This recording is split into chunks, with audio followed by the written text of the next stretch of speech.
The test is in 4 parts. At the end of the test, you will be given 10 minutes to transfer your answers to the answer sheet. Now turn to Part 1.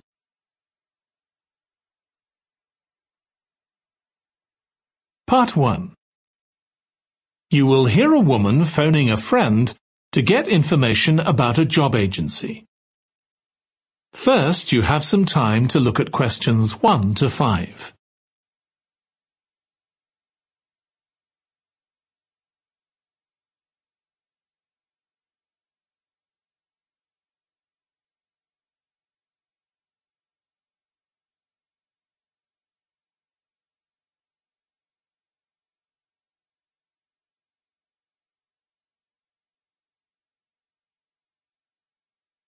Now listen carefully and answer questions 1 to 5.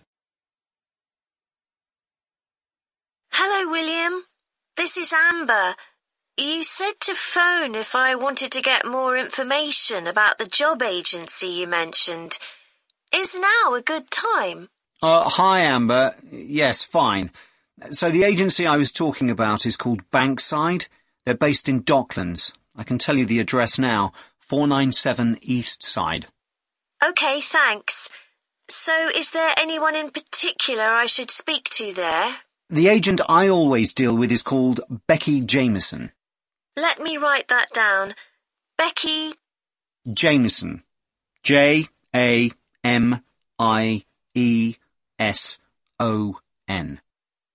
Do you have her direct line? Yes, it's in my contacts somewhere. Right, here we are. 07866 510 333. I wouldn't call her until the afternoon if I were you. She's always really busy in the morning trying to fill last-minute vacancies. She's really helpful and friendly, so I'm sure it would be worth getting in touch with her for an informal chat. It's mainly clerical and admin jobs they deal with, isn't it? That's right. I know you're hoping to find a full-time job in the media eventually, but Becky mostly recruits temporary staff for the finance sector, which will look good on your CV, and generally pays better too. Yeah, I'm just a bit worried because I don't have much office experience. I wouldn't worry. They'll probably start you as a receptionist or something like that. So what's important for that kind of job isn't so much having business skills or knowing lots of different computer systems, it's communication that really matters, so you'd be fine there. And you'll pick up office skills really quickly on the job. It's not that complicated. OK, good. So how long do people generally need temporary staff for? It would be great if I could get something lasting at least a month. That shouldn't be too difficult. But you're more likely to be offered something for a week at first, which might get extended. It's unusual to be sent somewhere for just a day or two. Right. I've heard the pay isn't too bad. Better than working in a shop or a restaurant. Oh, yes, definitely. The hourly rate is about £10, $11 if you're lucky. That's pretty good. I was only expecting to get £8 or £9 an hour. Before you hear the rest of the conversation, you have some time to look at questions 6 to 10.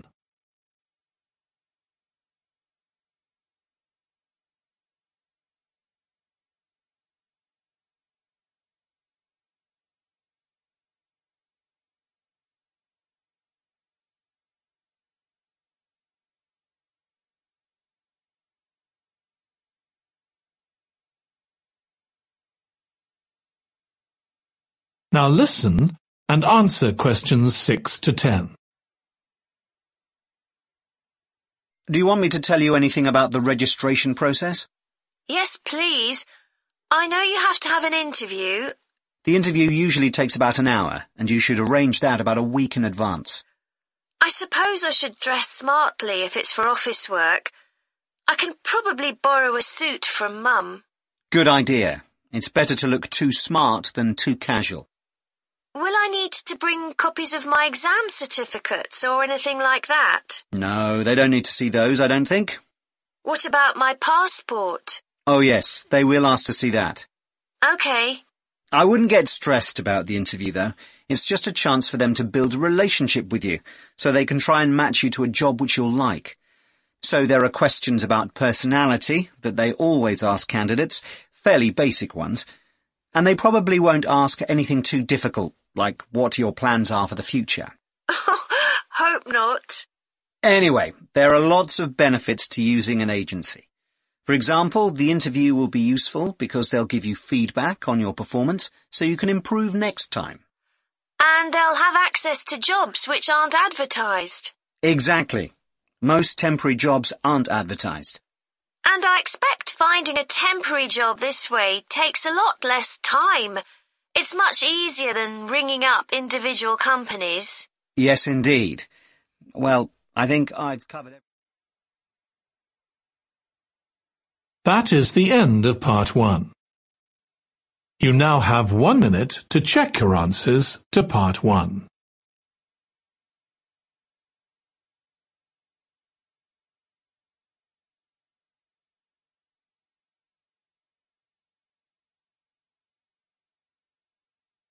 Part 2.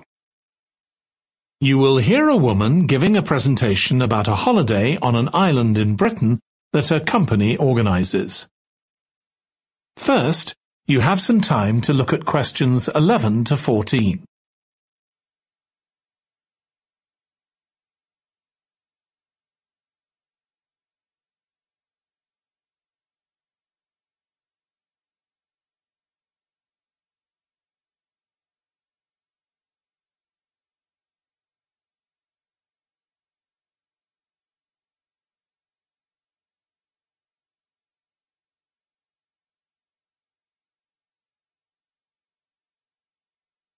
Now listen carefully and answer questions 11 to 14. Good morning. My name's Erica Matthews, and I'm the owner of Matthews Island Holidays, a company set up by my parents. Thank you for coming to this presentation, in which I hope to interest you in what we have to offer. We're a small family-run company, and we believe in the importance of the personal touch. So we don't aim to compete with other companies on the number of customers. What we do is build on our many years' experience, more than almost any other rail holiday company, to ensure we provide perfect holidays in a small number of destinations, which we've got to know extremely well. I'll start with our 6-day Isle of Man holiday. This is a fascinating island in the Irish Sea, with Wales to the south, England to the east, Scotland to the north, and Northern Ireland to the west. Our holiday starts in Heysham, where your tour manager will meet you. Then you'll travel by ferry to the Isle of Man. Some people prefer to fly from Luton instead, and another popular option is to go by train to Liverpool and take a ferry from there. You have 5 nights in the hotel, and the price covers 5 breakfasts and dinners, and lunch on the 3 days when there are organised trips. Day 4 is free, and most people have lunch in a cafe or restaurant in Douglas. The price of the holiday includes the ferry to the Isle of Man, all travel on the island, the hotel, and the meals I've mentioned. Incidentally, we try to make booking our holidays as simple and fair as possible, so unlike with many companies, the price is the same whether you book 6 months in advance or at the last minute, and there's no supplement for single rooms in hotels. If you make a booking, then need to change the start date, for example because of illness, you're welcome to change to an alternative date or a different tour for a small administrative fee. Before you hear the rest of the talk, you have some time to look at questions 15 to 20.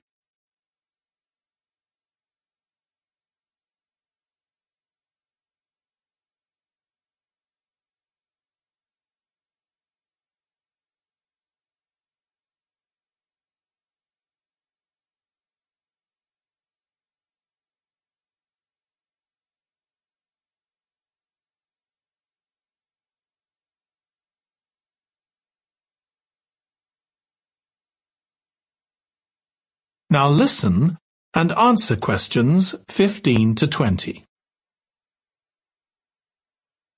Okay, so what does the holiday consist of? Well, on day 1, you'll arrive in time for a short introduction by your tour manager, followed by dinner in the hotel. The dining room looks out at the river, close to where it flows into the harbour, and there's usually plenty of activity going on. On day 2, you'll take the coach to the small town of Peel, on the way calling in at the Tynwald exhibition. The Isle of Man isn't part of the United Kingdom, and it has its own parliament called Tynwald. It's claimed that this is the world's oldest parliament that's still functioning, and that it dates back to 979. However, the earliest surviving reference to it is from 1422, so perhaps it isn't quite as old as it claims. Day 3, we have a trip to the mountain Snaefell. This begins with a leisurely ride along the promenade in Douglas in a horse-drawn tram. Then you board an electric train which takes you to the fishing village of Laxey. From there, it's an 8-kilometre ride in the Snaefell Mountain Railway to the top. Lunch will be in the cafe, giving you spectacular views of the island. Day 4 is free for you to explore, using the pass which we'll give you. So you won't have to pay for travel on local transport or for entrance to the island's heritage sites.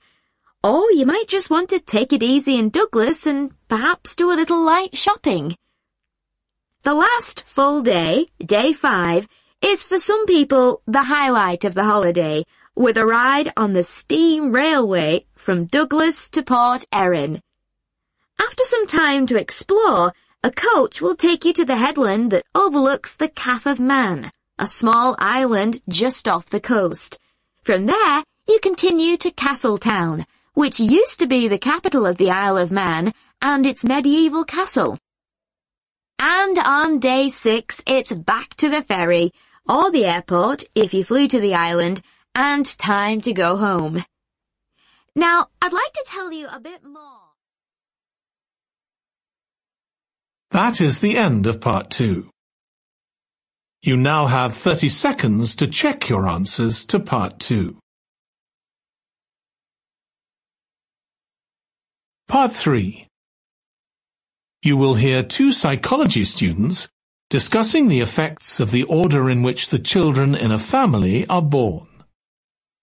First, you have some time to look at questions 21 to 26.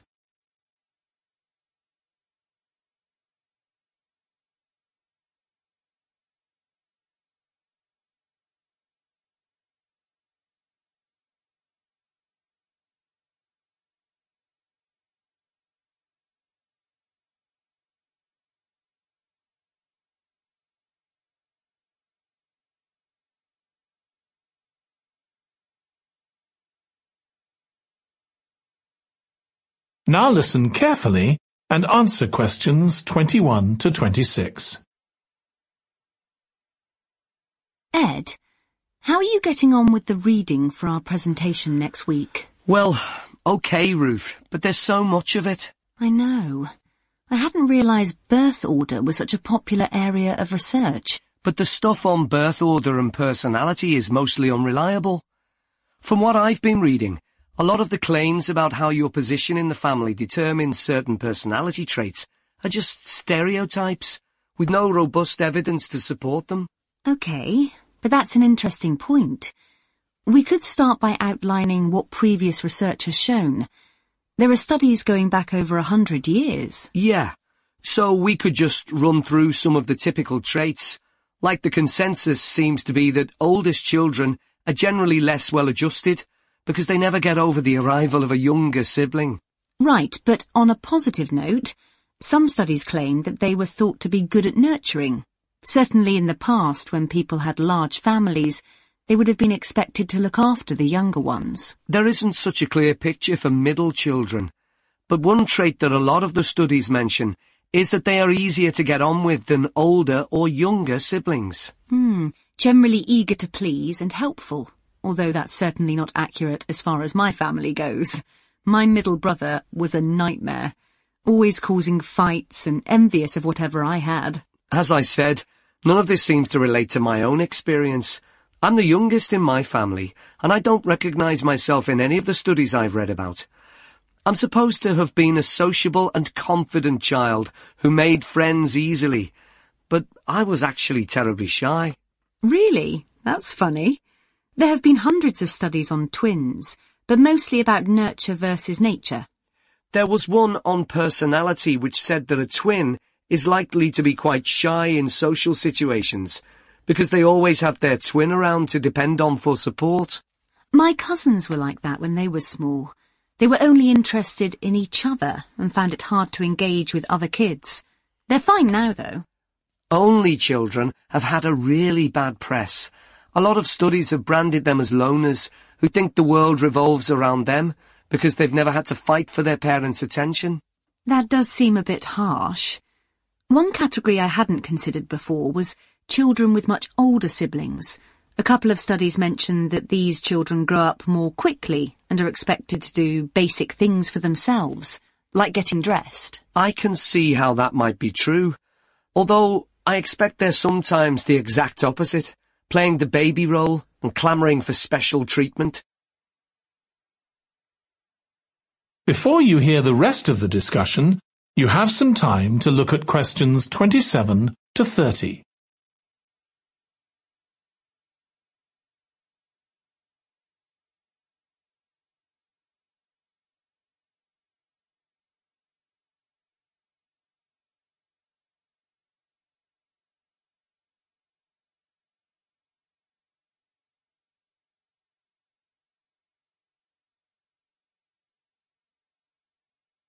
Now listen and answer questions 27 to 30. What was the problem with most of these studies, do you think? I think it was because, in a lot of cases, data was collected from only one sibling per family, who rated him or herself and his or her siblings at the same time. Some of the old research into the relationship between birth order and academic achievement has been proved to be accurate, though. Performances in intelligence tests declined slightly from the eldest child to his or her younger siblings. This has been proved in lots of recent studies. Yes, although what many of them didn't take into consideration was family size. The more siblings there are, the likelier the family is to have a low socio-economic status, which can also account for differences between siblings in academic performance. The oldest boy might be given more opportunities than his younger sisters, for example. Exactly. But the main reason for the marginally higher academic performance of oldest children is quite surprising, I think. It's not only that they benefit intellectually from extra attention at a young age, which is what I would have expected. It's that they benefit from being teachers for their younger siblings by verbalizing processes. Right. And this gives them status and confidence, which again contributes in a small way to better performance. So, would you say sibling rivalry has been a useful thing for you? I think so. My younger brother was incredibly annoying, and we fought a lot. But I think this has made me a stronger person. I know how to defend myself. We had some terrible arguments, and I would have died rather than apologise to him. But we had to put up with each other, and most of the time we coexisted amicably enough. Yes, my situation was pretty similar. But I don't think having two older brothers made me any less selfish. I was never prepared to let my brothers use any of my stuff. That's perfectly normal, whereas sometimes... That is the end of part 3. You now have 30 seconds to check your answers to part 3. Part 4. You will hear a student giving a presentation about a type of tree known as the eucalyptus, which is common in Australia. First, you have some time to look at questions 31 to 40.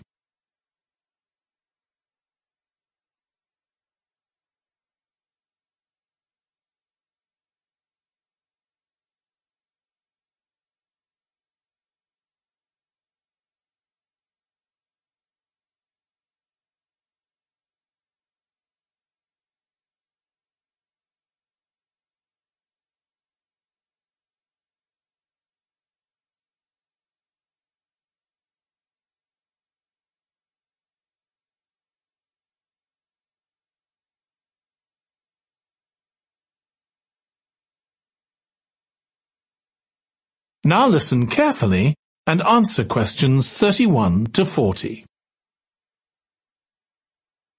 Today, I'm going to talk about the eucalyptus tree. This is a very common tree here in Australia, where it's also sometimes called the gum tree. First, I'm going to talk about why it's important. Then I'm going to describe some problems it faces at present. Right, well, the eucalyptus tree is an important tree for lots of reasons. For example, it gives shelter to creatures like birds and bats, and these and other species also depend on it for food, particularly the nectar from its flowers. So it supports biodiversity. It's useful to us humans too, because we can kill germs with a disinfectant made from oil extracted from eucalyptus leaves. The eucalyptus grows all over Australia, and the trees can live for up to 400 years. So it's alarming that all across the country, numbers of eucalyptus are falling because the trees are dying off prematurely. So, what are the reasons for this? One possible reason is disease. As far back as the 1970s, the trees started getting a disease called Mundula yellows. The tree's leaves would gradually turn yellow, then the tree would die. It wasn't until 2004 that they found the cause of the problem was lime, or calcium hydroxide, to give it its proper chemical name, which was being used in the construction of roads. The lime was being washed away into the ground and affecting the roots of the eucalyptus trees nearby. What it was doing was preventing the trees from sucking up the iron they needed for healthy growth. When this was injected back into the affected trees, they immediately recovered. But this problem only affected a relatively small number of trees. By 2000, huge numbers of eucalyptus were dying along Australia's east coast of a disease known as bell miner-associated dieback. The bell miner is a bird, and the disease seems to be common where there are high populations of bell miners. Again, it's the leaves of the trees that are affected. What happens is that insects settle on the leaves and eat their way round them, destroying them as they go, and at the same time they secrete a solution which has sugar in it. The bell miner birds really like this solution, and in order to get as much as possible, they keep away other creatures that might try to get it. So these birds and insects flourish at the expense of other species, and eventually so much damage is done to the leaves that the tree dies.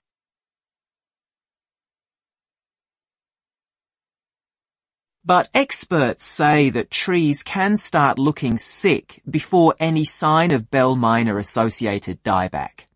So it looks as if the problem might have another explanation. One possibility is that it's to do with the huge bushfires that we have in Australia. A theory proposed over 40 years ago by ecologist William Jackson is that the frequency of bushfires in a particular region affects the type of vegetation that grows there. If there are very frequent bushfires in a region, this encourages grass to grow afterwards, while if the bushfires are rather less frequent, this results in the growth of eucalyptus forests. So, why is this? Why do fairly frequent bushfires actually support the growth of eucalyptus? Well, one reason is that the fire stops the growth of other species which would consume water needed by eucalyptus trees. And there's another reason. If these other quick-growing species of bushes and plants are allowed to proliferate, they harm the eucalyptus in another way by affecting the composition of the soil and removing nutrients from it. So some bushfires are actually essential for the eucalyptus to survive as long as they are not too frequent. In fact, there's evidence that Australia's indigenous people practiced regular burning of bushland for thousands of years before the arrival of the Europeans. But since Europeans arrived on the continent, the number of bushfires has been strictly controlled.